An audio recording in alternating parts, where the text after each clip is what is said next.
ஆனானப்பட்ட கேப்டனை விடவா விஜய்க்கு அரசியல் ஞானம் இருக்க போது. ஒரு நல்ல அரசியல் தெளிவு பெற்ற ஒரு ஆளை வச்சு அரசியல் கத்துக்கணும்.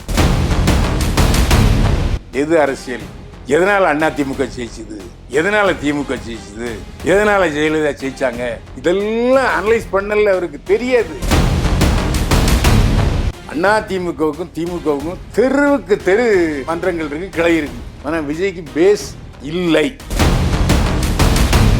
மண் குதிரையை நம்பி ஆத்துல இறங்குறார் விஜய். பாவம். ஃப்ரெண்ட்ஸ் நேயர்களுக்கு வணக்கம். மக்களை சந்திக்கிறேன் அப்படின்னு சொல்லிட்டு விஜய் அவர்கள் மக்களை சந்திக்கிறேன் அப்படின்னு சொல்லிட்டு திமுகவை முழுக்க முழுக்க விமர்சிச்சு பேசுது, பொய்யான வாக்குறுதிகளை கொடுத்தது, அதே போல ஆதவர்ஜனா பேசுனது தவறா ரைட்டா இப்படின்னு விஜய் பற்றி தோலுரித்து காட்டுகிறார் பைல்வான் அவர்கள். வாங்க அவர் கூட நம்ம பேசலாம். உங்ககிட்ட கேட்டா கரெக்டா இருக்கும்னு நினைக்கிறேன். ஏன்னா நீங்க தலைமுறை அரசியலை பார்த்தவங்க. விஜய் ஒரு விஷயம் சொன்னாரு, உங்க திமுக மேல உங்களுக்குன்னு தனிப்பட்ட கருத்துக்கள் விருப்பு வெறுப்பு இருக்கலாம், ஆனா இந்த விஷயம் உங்ககிட்ட கேட்டாதான் கரெக்டா இருக்குன்னு எனக்கு தோணுது. அண்ணா கட்சி ஆரம்பிச்சு விட்டுட்டாரு, ஆனா அண்ணாவுக்கு பிறகு அந்த கட்சியை எடுத்து நடத்தினவங்க எப்படி வச்சிட்டு இருக்காங்க அப்படின்னு நான் சொல்லி உங்களுக்கு தெரிய தேவை அப்படின்னு மக்கள் கிட்ட சொல்றாரு. அண்ணாவுக்கு பிறகு கலைஞர் அந்த கட்சியை கைப்பற்றி என்னென்னலாம் தமிழ்நாட்டுக்கு செஞ்சிருக்கிறார் சார்? இல்ல அவரு, அதாவது எம்ஜிஆரும் செய்திருக்கிறார், கலைஞரும் செஞ்சிருக்கிறாரு, ஜெயலலிதாவும் செஞ்சிருக்கிறாங்க. எல்லா முதல்வர்களும் அவங்களுடைய ஆட்சி காலத்தில் அவங்களுக்கு முடிஞ்சே செஞ்சுருக்காங்க. எம்ஜிஆர் சத்துணவு போட்டார், அதே மாதிரி ஜெயலலிதா அந்த அநாத தொட்டில் குழந்தைன்னு குழந்திருக்காரு. அதே மாதிரி பல தமிழ் சீர்திருத்தங்கள் செஞ்சவர் டாக்டர் கலைஞர். யாரும் செய்யலைன்னு நான் சொல்லவே மாட்டேன். இன்னைக்கு தமிழ்நாடு சட்டசபையில் தமிழ்நாடு சட்டமன்றம் சட்டப்பேரவை தலைவர் சொன்னது யாரு? கலைஞர் ஆட்சி வந்த பிறகு தான் எல்லாம் வந்துச்சு. தமிழ்நாடுங்கிற பேர் வச்சதே அண்ணா தான் பேர் வச்சாரு. அப்புறம் அப்போ ஒரு பொய்யான ஒரு வரலாறு திரிவுகளை வரலாறு தெரியாது அவருக்கு. ஒரு வரலாறு தெரியுங்க. திமுக வரலாறு அவர் படிச்சுட்டு பேசுறாரா? ஏ அண்ணாவே கூட்டணி அமைச்சுதான் ஜெயிச்சாரு. இன்னைக்கு பாருங்க, காங்கிரஸ் அண்ணா திமுகவோட கூட்டணி ஐவர் குழு அறிவிச்சாச்சு. திருமாவளவன் அதே மாதிரி சொல்லிட்டாரு. ஆமா, இப்போ போச்சா? இப்போ ஏடிஎம்கே பிஜேபி இருக்கு. இப்போ மூணாவது அணியாத்தான் இவர் நிக்கணும். ஆனா இவரை நம்பி வரதுக்கு யாருமே தயாரா இல்லையே. மூன்றாவது அணி ஆரம்பிச்சாலும் நான் ஏற்கனவே சொல்லியிருக்கிறேன்னு நினைக்கிறேன். அதாவது கேப்டனை ஒரு இடம் எல்லாரும் உசுப்பி விட்டு, எல்லாரும் யாரு, வைகோ, கம்யூனிஸ்ட் கட்சிக்காரங்க, மக்கள், திருமாவளவன் எல்லாம் சேர்ந்து உசுப்பி விட்டு நீங்க தான் முதல்வர்னு சொல்லி மூணாவது அணியா போட்டிட்டாங்க. அதாவது கலைஞர், ஜெயலலிதா. ஆனா அந்த தேர்தலில் இவங்க இந்த மூணாவது கூட்டணி ஜீரோ, மக்கள் நல கூட்டணி. ஆமா, ஜெயலலிதா முதலமைச்சர் ஆயிட்டாங்க. ஆமா, அதுக்கப்புறம் ஜெயலலிதா கூட்டணி தான் எதிர்க்கட்சி தலைவரானாரு விஜயகாந்த். அதனால ஆனானப்பட்ட கேப்டனை விடவா விஜய்க்கு அரசியல் ஞானம் இருக்க போது. அவராவது எல்லா படத்துலயும் அரசியல் பேசியிருக்காரு. ஆமா, இவர் எந்த படத்துல அரசியல் பேசுறது? சும்மா அங்கே தொட்டு ஊருகாம தொட்டு போயிட்டு இருப்பாரு. இவர் முதல்ல ஒரு நல்ல அரசியல் தெளிவு பெற்ற ஒரு ஆளை வச்சு அரசியல் கத்துக்கணும். எது அரசியல், எதனால அதிமுக ஜெயிச்சுது, எதனால திமுக ஜெயிச்சுது, எதனால ஜெயலலிதா ஜெயிச்சாங்க, எதனால ஜெயலலிதா தோத்தாங்க, இதெல்லாம் அனலைஸ் பண்ணல அவருக்கு தெரியாது. ஜெயலலிதா ஜெயிச்சாங்க, ஏன் தோத்தாங்க அவருக்கு தெரியுமா? தெரியாது. ஏன் அதிமுக உருவாச்சு, ஏன் திமுக தோத்துச்சு, ஏன் எம்ஜிஆர் ஜெயிச்சாரு, அது தெரியுமா? தெரியாது. ஏன்னா அவரு அப்பெல்லாம் சின்ன பையனா இருந்திருப்பாரு. என்ன, ஏதோ இப்போதைக்கு இளைஞர்கள் இளம்பெண்கள் ரசிகர்களாக இருக்காங்க. ஆனால் அவன் சிந்திக்க தெரிஞ்சவன். விஜய்க்கு ஒரே ஒரு வார்த்தை சொல்கிறேன். முன்னால் எம்ஜிஆர் காலத்தில் டிவிலாம் கிடையாது, செல்ஃபோன் கிடையாது, இந்த தகவல் தொடர்பு சாதனங்களே கிடையாது. ஸோ எம்ஜிஆர் அந்த சமயத்தில் ஜெயிச்சிட்டார். ஏன்னா எம்ஜிஆர்னா அது அவ்வளவு வள்ளலாக எம்ஜிஆர் தான் அப்படின்னு ஒரு பேர் எடுத்துட்டார். அப்படி ஒரு பேர் எடுத்தாரா சொல்லுங்க? ஈழத்தமிழர்களுக்கு 500 ரூபாய் கொடுத்தாரு. சத்யராஜோட மேக்கப் மேன் 50,000 ரூபாய் கொடுத்தாரு, இவர் 500 ரூபாய் கொடுத்தாரு. அந்த மாதிரி. அதனால இவர் இன்னும் அரசியல் அறிவு வேணும். அரசியல் அறிவு எப்போ வரும்? இந்த தேர்தலை தோத்து மறுபடியும் சினிமா நடிக்க வர்றாரு பாருங்க, அப்போ கொஞ்சம் கொஞ்சம் தெரிஞ்சுக்கலாம். அப்போ வருவாரா இல்ல வேண்டவே வேண்டாம்னு சினிமாவுக்கு பக்கமே போயிடுவாரா? முடியவே முடியாது. நீங்க நாங்கள் திரும்ப திரும்ப சொல்றேங்க, ம். அவருக்கு ஜனநாயகன் கடைசி படம் அல்ல.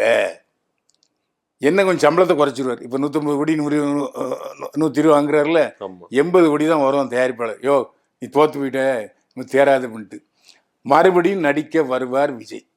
அவர் தோத்துட்டாதான் நடிக்க வருவார். ஓகே. தோத்துருவார், அது சந்தேகமே இல்லை.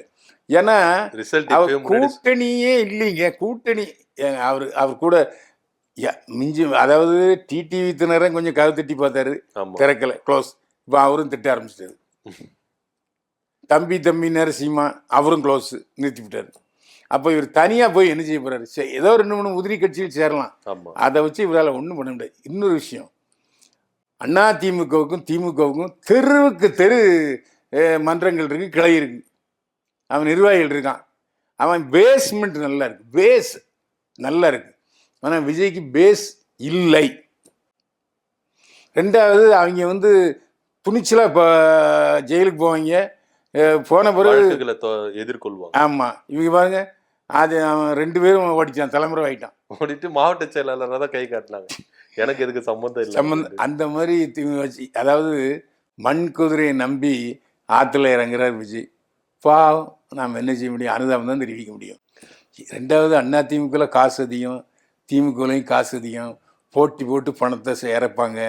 இவர் என்ன செய்வார்? இப்படி பார்த்துட்டு இருப்பார். ஒன்று, இந்த இளமைஞர்கள் இருக்காங்க பார்த்தீங்களா, இந்த அதிமுக உள்ளவனும் திமுக நெஞ்சம், ஏய் ஆட்சி எங்காட்சி தான் வரும், மோன ஒழுங்காக பேசாமல் அமைதியாக இருந்து இந்த அப்படி சொல்லிட்டு போட்டேன்னா அவன் பாட்டு பேசாமல் போயிடும். இப்போ உள்ள இளைஞர்களுக்கு அந்த காலத்தில் இந்தியர் போராட்டத்தில் இருந்த மாதிரிலாம் இல்லை. பயந்துவான், ஐயோ நம்ம வாழ்க்கை இருக்குது, படிக்கணும், வேலை பார்க்கணும் அப்படிங்கும் என்னையும் அவன் பாட்டு ஒதுங்கிக்குவான். எனக்கு பூத் ஏஜெண்டே விலை கொடுத்து வாங்கிடுவாங்க. போதுமா? நடந்திருக்கா இல்லையா? இருக்கு, நடந்திருக்கு. அதனாலதான் விஜய்க்கு இதெல்லாம் தெரியாது. சரி, அடுத்தபடியா நிறைய குழப்பங்களை இருக்காரு விஜய். வக்ஃபு வாரியம் அப்படின்னா வகுப்பு வாரியம் அப்படின்றாரு, லட்சக்கணக்குலன்ற கோடி கணக்குலன்றாரு, நாங்க வந்தா வருவோம் அப்படின்னு நிறைய குழப்பத்தோட பேசுறாரு. அவருக்கே தெரியுங்க, வர முடியாதுன்னு தெரியுது.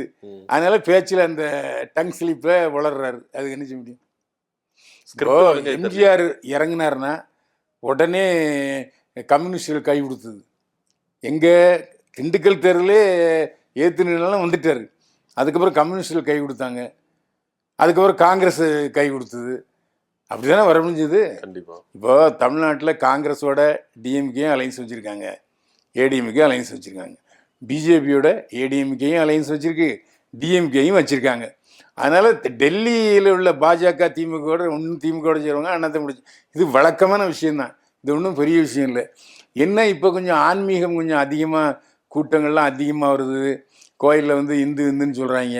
ஸோ அந்த நம்பிக்கையில் தான் பிஜேபி கொஞ்சம் அதிகமான ஓட்டு கிடைக்கும் அப்படின்னு இறங்குறாங்க. அதுக்கு காரணம் திமுகவும் நாத்தியம் மாதிரி உதயநிதி ஸ்டாலின்லாம் அந்த சனாதனம் பேசியிருக்கவே கூடாது. ஒரு ஆளுங்கட்சியாக இருக்கிறவங்க அந்த இந்துக்கள் ஓட்டை வாங்கணும் இல்லையா? கண்டிப்பாக. இப்போ அந்த அம்மா திருமதி துர்கா ஸ்டாலின் அவர்கள் எல்லா கோயிலுக்கும் போகிறாங்க. நீ அதுலேருந்து தெரிஞ்சு கொண்டாமா?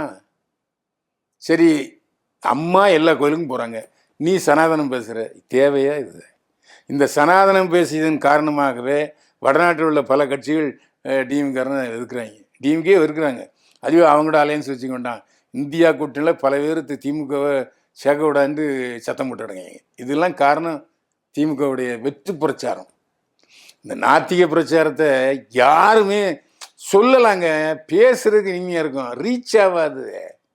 ஏன்னா எல்லாரும் தப்பு பண்ணுறான்.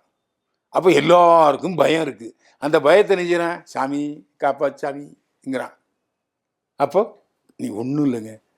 இப்போ நீங்கள் ஆஸ்பத்திரி, எல்லா ஆஸ்பத்திரியும் போங்க, ஒன்று இந்து கடவுள் இருக்கும், சில இடத்துல இந்து கடவுள் கோயில் இருக்கும், சர்ச்சும் இருக்கும். ஏன்? அங்கே போய் ப்ரே பண்ணிட்டு தான் அங்கே ஆஸ்பத்திரியில் உள்ள நோயாளிகளை பார்க்குறாங்க. அந்த மாதிரி நமக்கு அப்படி ஒரு, அதாவது நாத்திகன் தன்னம்பிக்கை இல்லாதவங்கிற அளவுக்கு வந்துருச்சு இப்போ. ஸோ அந்த சனாதனம் திமுகவை நிறைய பாதிக்கும், அதில் சந்தேகமே இல்லை.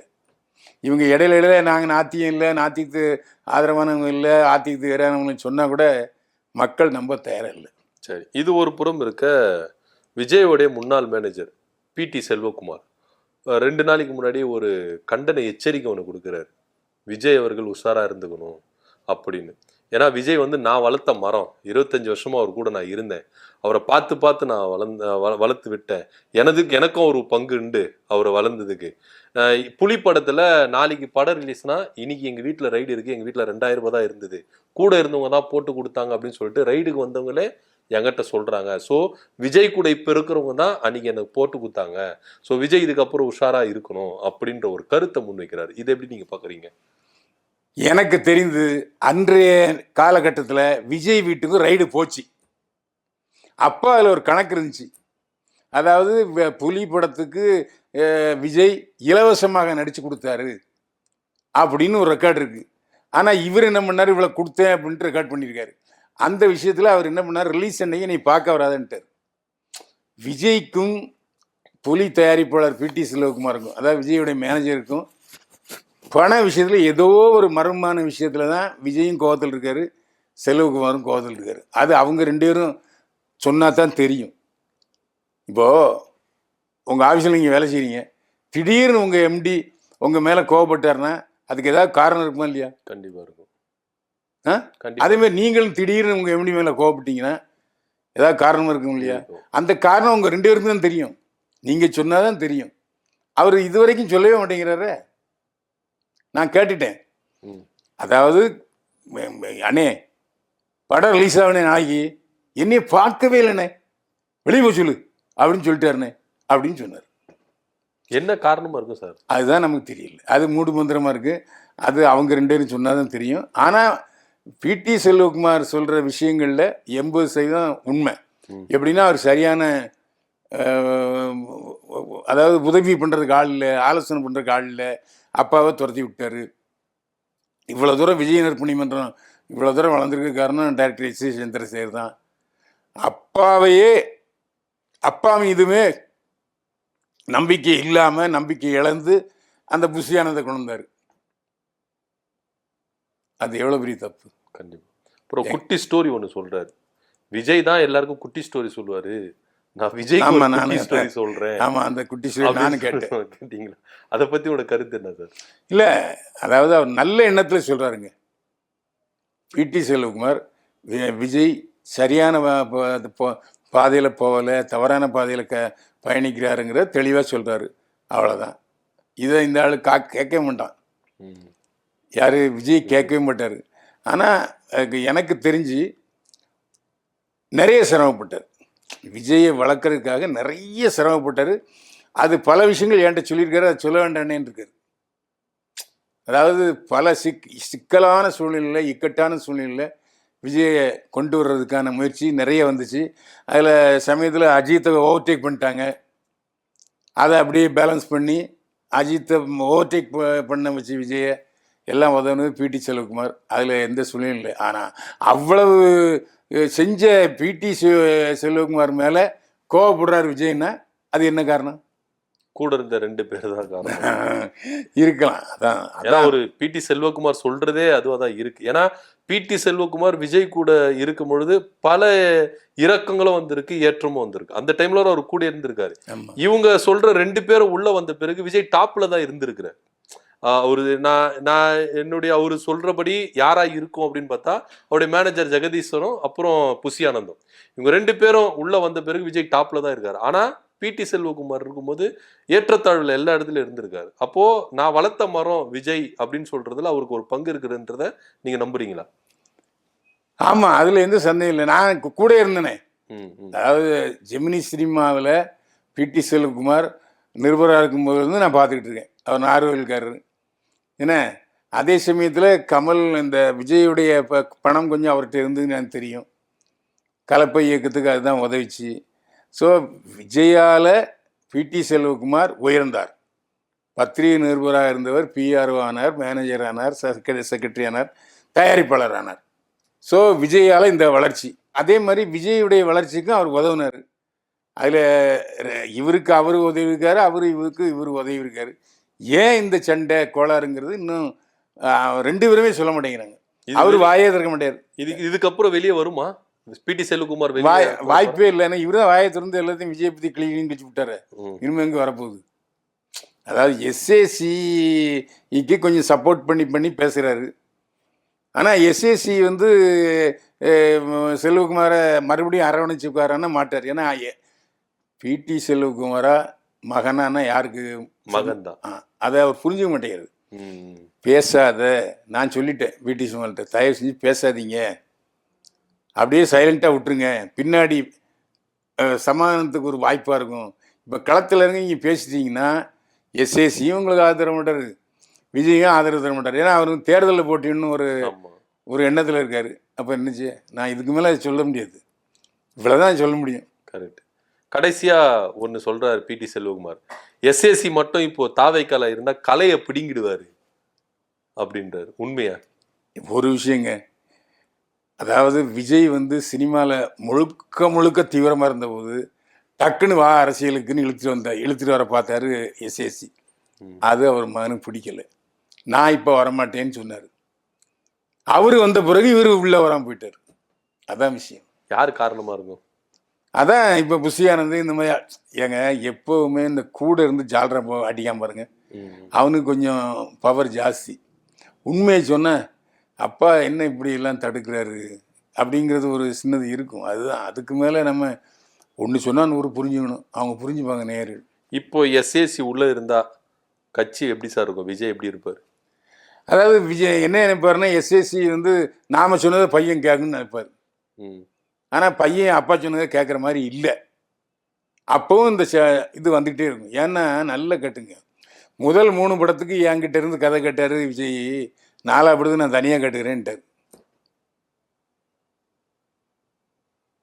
அதே மாதிரி நான் எஸ்ஏ சந்திரசேகர் மகன் விஜய்ங்கிறது போய் விஜயோட அப்பா எஸ்ஏசின்னு மாறிட்டு அப்படின்னாரு. அப்போது மகன் சொல்கிறத பாலிசாக ஏற்றுக்கிட்டு அப்படி போயிருந்தாருன்னா இந்த பிளவு வந்திருக்காங்கிறது என்னுடைய கருத்து. ஓகே சார், நிறைய கேள்விகளுக்கு விடைகளை நீங்கள் பகிர்ந்தீங்க. ரொம்ப நன்றி சார். மீண்டும் சந்திப்போம். வாழ்க வளமுடன்.